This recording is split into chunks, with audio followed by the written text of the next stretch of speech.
Medical Meg here to talk to you guys today about good food versus bad food and what quantifies as good and what quantifies as bad, and how you kind of steer in the right direction to make sure that you are understanding the difference between the two.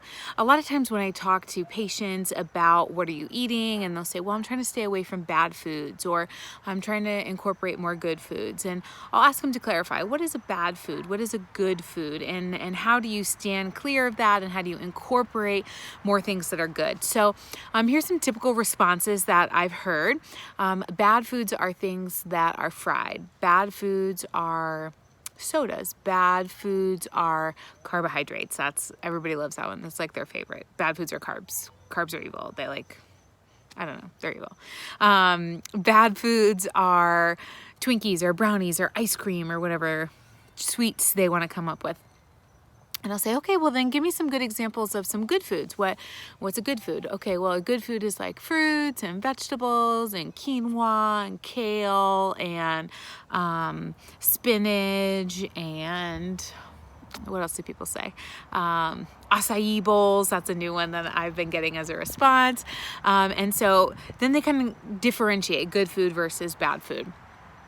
And then I usually give them some time to reflect, and I say, when was the last time a piece of pizza came into your house with scissors and cut up all of your clothes?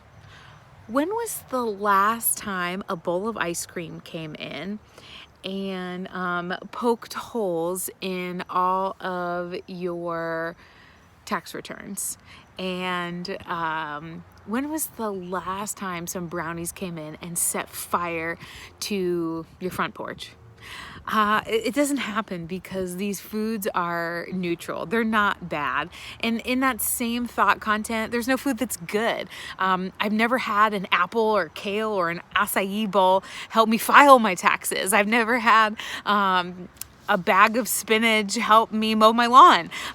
There's no good, there's no bad. It is a feeling that we're giving to an inanimate object. And we often find that that is a personification of the food and its behavior. So we can then create a conversation about, well, how do we change the way we're perceiving the food instead of changing the foods that we're eating? So instead of saying, well, that food's bad and I can't have it, or this food's good, just say, this food is neutral, and how I treat it quantifies whether it's helpful or hurtful to my body. It's tricky. It's a word game, it's a mind puzzle, but it's something that I would really challenge you to think about. Even if you don't know how to solve it, or if you're not ready to solve it at this point, which is okay, at least hearing yourself and recognizing that you're quantifying something that is neutral as good or bad is going to be really beneficial. Just becoming aware of this fact that you're dividing food into categories of good food versus bad food is going to be something that can bring awareness and help you in your process of discovering how to find peace with your body. And those are your minutes with Medical Meg.